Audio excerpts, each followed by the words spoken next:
Well, after 39 years, my Delco radio has finally gave out. When you first turn it on, it works good, but after it's on for a while, this is what it sounds like.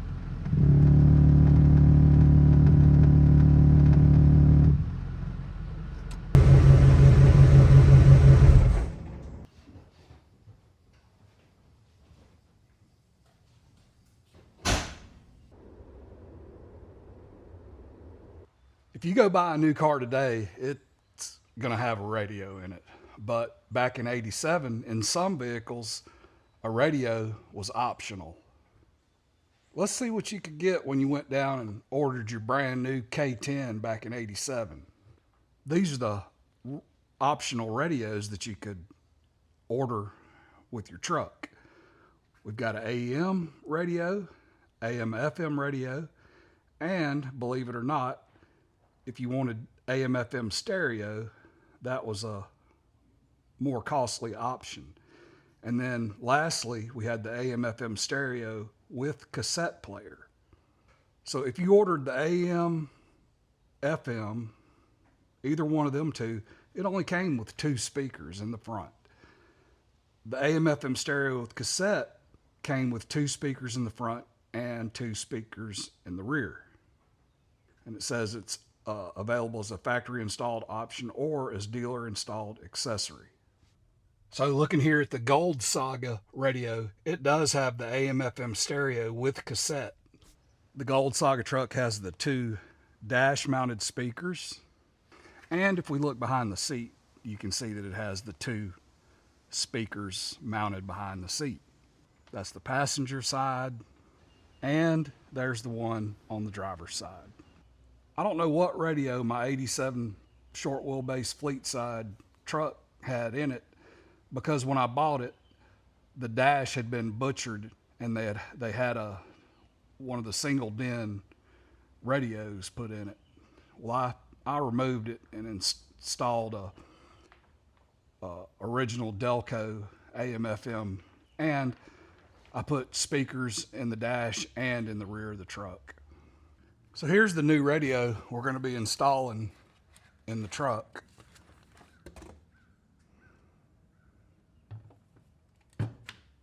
This radio was a really nice find. So back in the early '80s, somebody bought a Grand Prix or maybe a Chevrolet truck or something, and they pretty much immediately removed this radio. They probably put a Pioneer or a Alpine or something in the truck. But they removed this radio and put it on a shelf in their garage, and I was lucky to be able to buy it. If your truck didn't have a radio in it and you didn't have the money to get a Pioneer or an Alpine, you probably put a Kraco in it, or maybe a Sparkomatic. We'll take a closer look at this radio. It's got USA stamped on it. If we take a close look at this tag, it's got the part number on it, serial number, and it says Delco GM. But more importantly, Kokomo, Indiana. That's where the Delco plant was, and that's where they made these radios. Man, when they built this radio, they built it to survive the apocalypse. I mean, it is made out of solid steel. It's heavy too. It probably weighs at least 2 pounds, maybe 3. It's got a little bit of plastic on it, but yeah, they built a really sturdy radio in Kokomo back in the day. Let's get this radio changed out.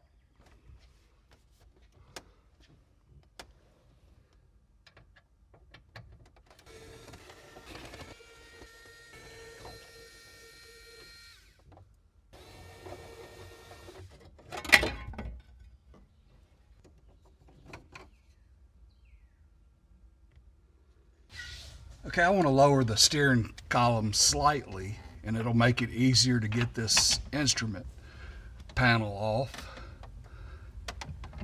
So these are the 2 bolts that hold that steering column up.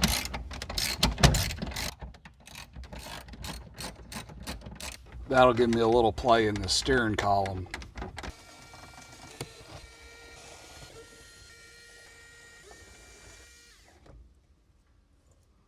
These radio knobs just pull off. Hey, if you worked at the Delco plant in Kokomo, put it down in the comments and let us know. Was it fun to work there? Did they pay good? Yeah, just comment what it was like working there.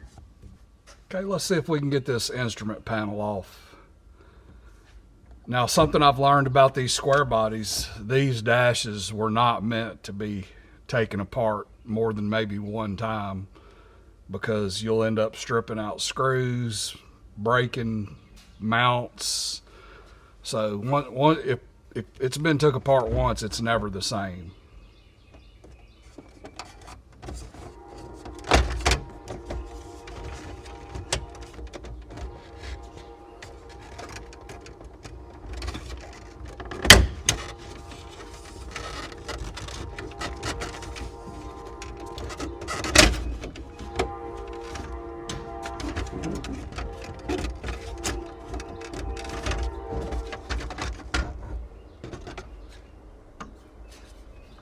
As far as these instrument panel covers or binnacles or whatever you want to call them go,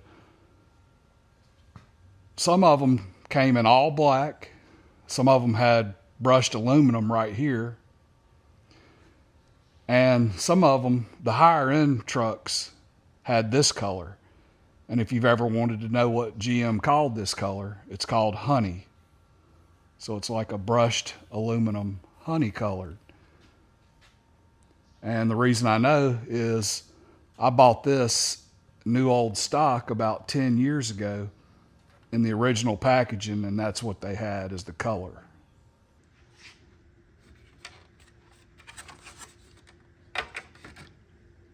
And right here on the back, it says with air, honey, burley, and then there's part number. There's a crossover pipe that's attached to this vent that I need to try to get out.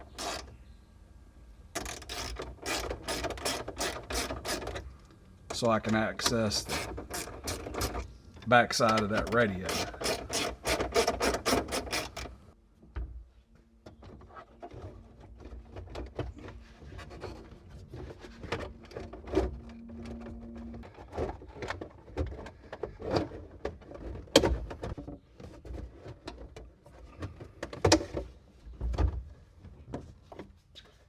Next, we'll undo these nuts that hold the radio in the front.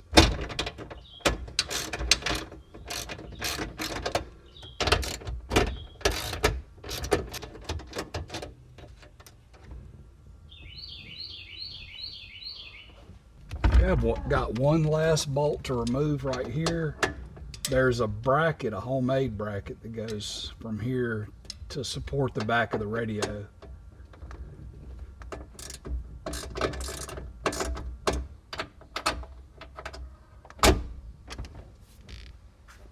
Okay, the radio should come out now.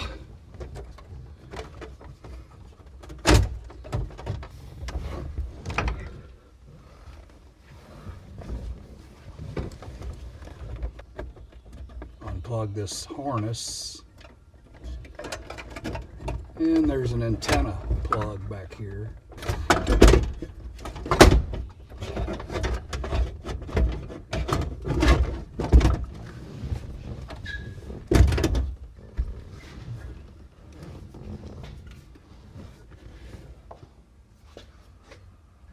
This is the antenna connection right here, and then this is your harness,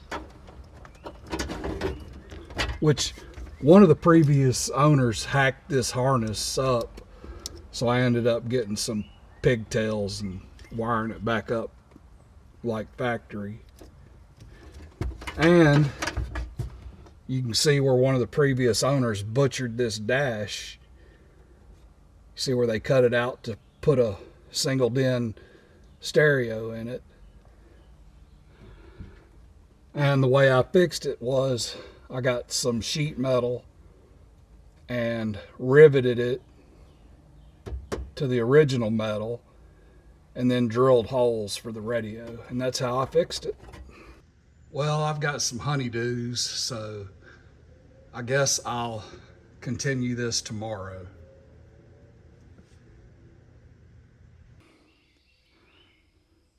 Let's get this new radio installed.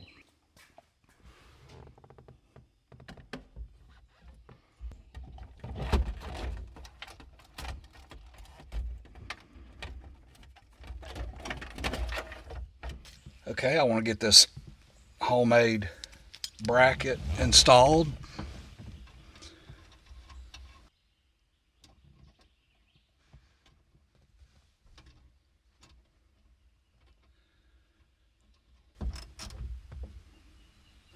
Just snug it up for now.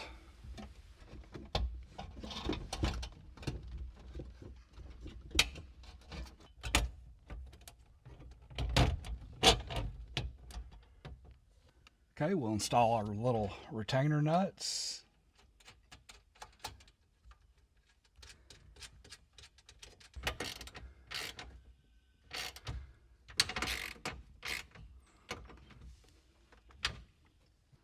Okay, the next thing I want to do is test fit this binnacle. I want to test fit it because whenever you install this cover here, it should be flush with the radio. You don't want any gaps right here. Okay, let's see if we can get this in here without destroying anything or breaking any plastic tabs.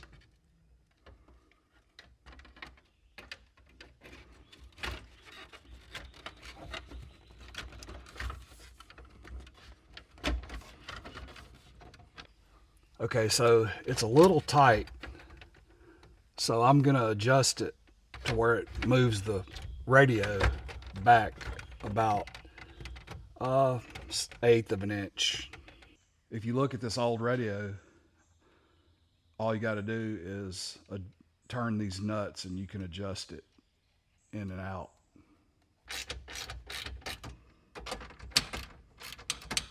Here's my little adjusted nut.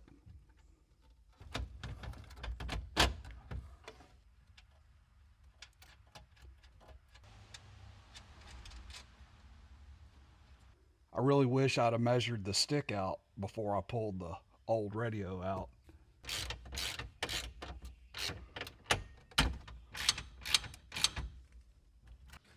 Okay, let's try this again.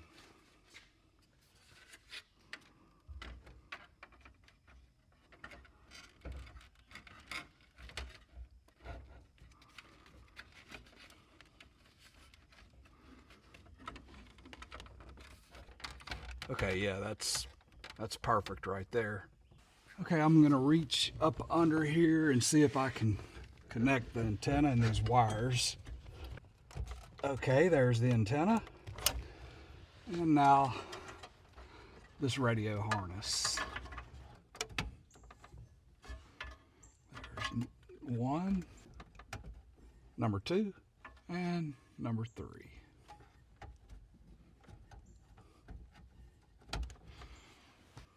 Okay, let me see if this radio works before I go any further. The Cars Donation Program. I've been serving the local communities of the Gulf Coast. Yep. Okay, next I'll tighten up my little homemade support bracket.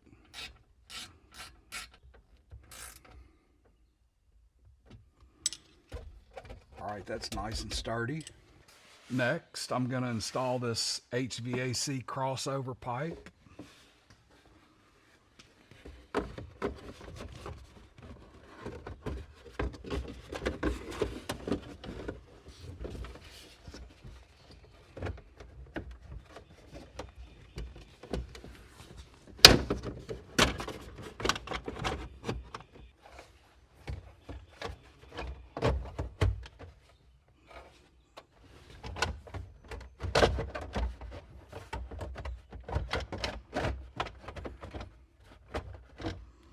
Well, that took me about 20 minutes to get that crossover pipe in.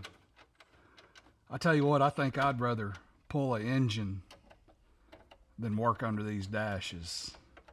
Okay, let's see if we can get this binnacle installed.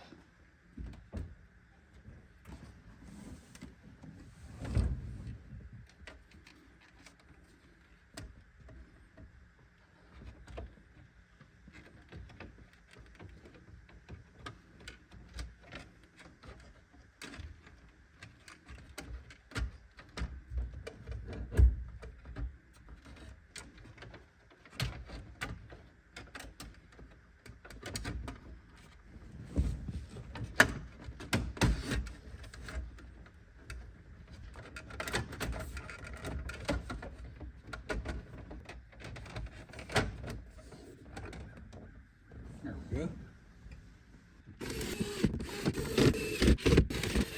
Okay, now I'm going to tighten these steering column bolts.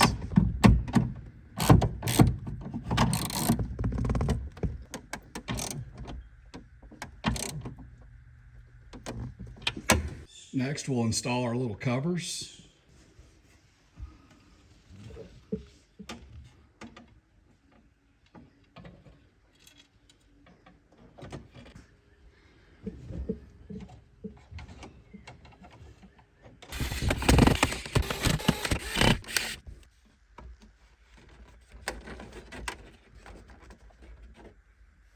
Okay, the last thing to do is install the knobs.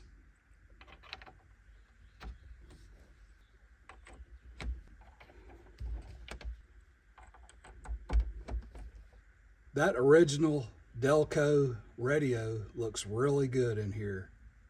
Working under this dash and installing this radio really gives you some appreciation for the guys that worked on the assembly line for 8 hours doing this.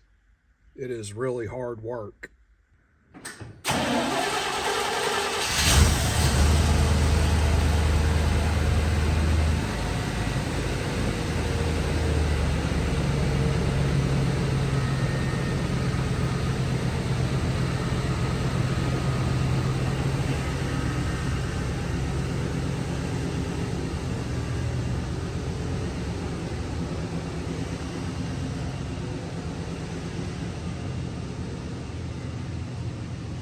Hey, if you like these types of videos, hit the like and subscribe button. And if you want to be notified of when a new video comes out, hit the notification bell. Man, I'm really happy with how this radio installation turned out, and I didn't break anything. Well, that's it, guys and girls. Stay tuned for the next video.